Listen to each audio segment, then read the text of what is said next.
said, well, they did have wheels.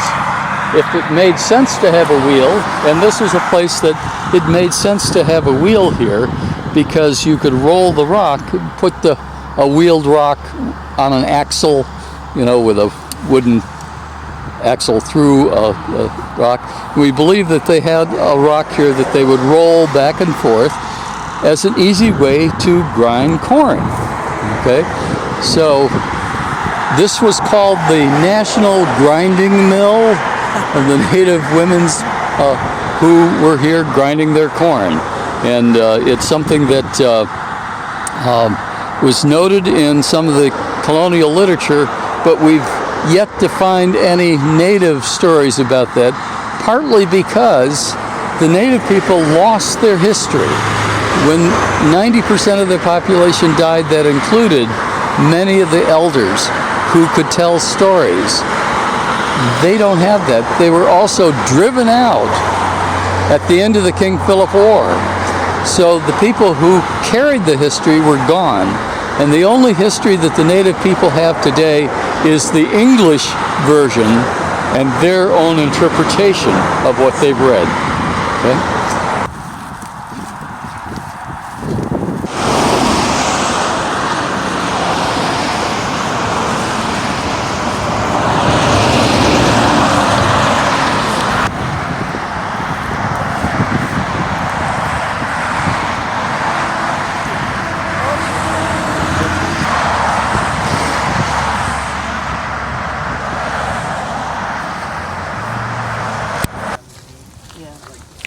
Yep. To be continued. The whole story about Edgar Allan Poe and Sarah Whitman and her house. And, it was really kind of cool. And the Gorham store.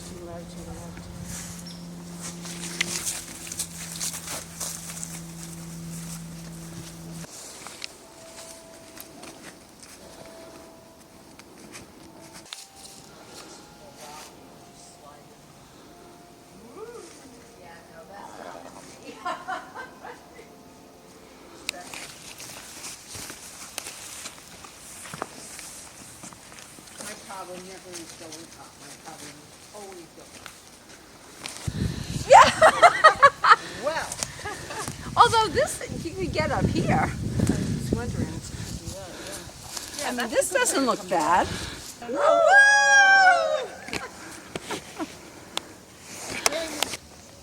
Oh, that's a great picture. Of us in the Adams Creek. Oh, yeah. That Polish bakery in Woonsocket. I know, yeah. Well, Woonsocket was all, not Woonsocket.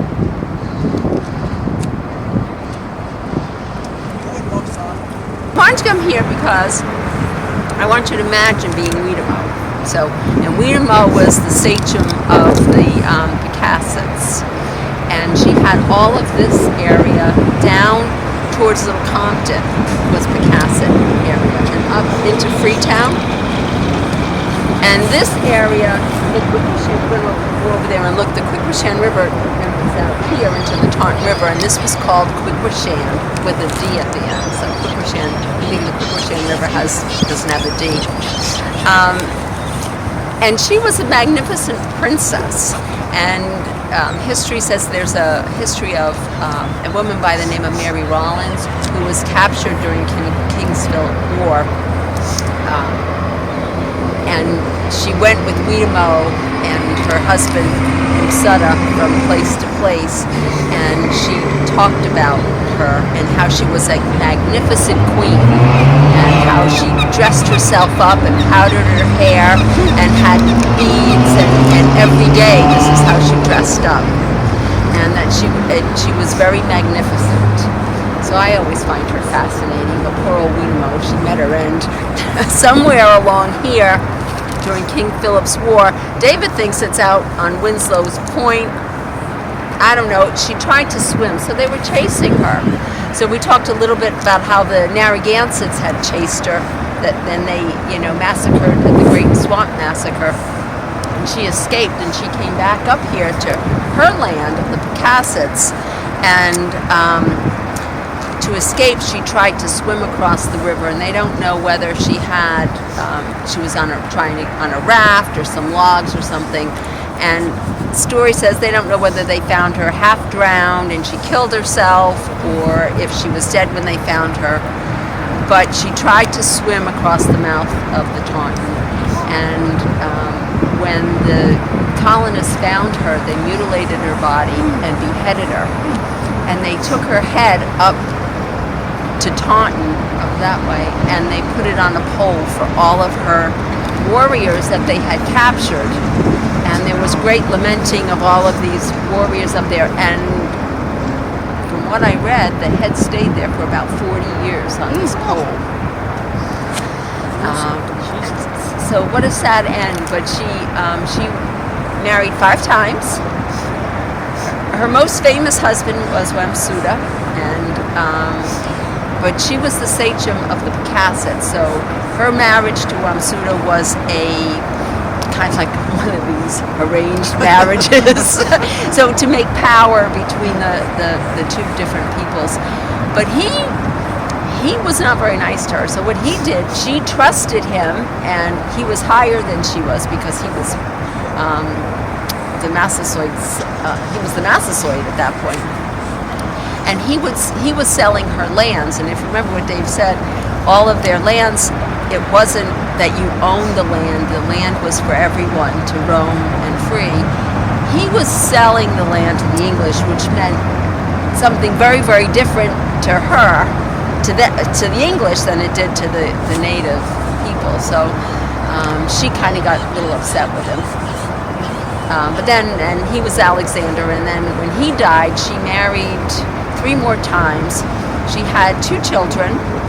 One, I think, was from Wamsuta, and the other one was by one of her later husbands. She actually married a Narragansett for her last husband. But, and she had a child after Wamsuta's child. And when she, Do they know how old she was when she died? she was about 5. Yeah.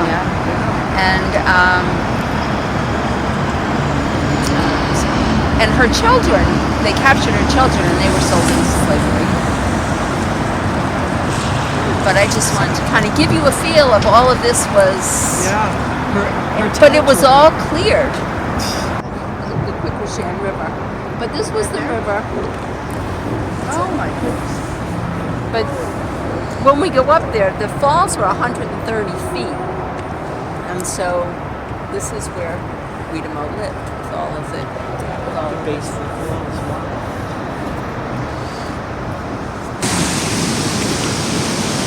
There's no place to Fall River. You can see the Quicklesham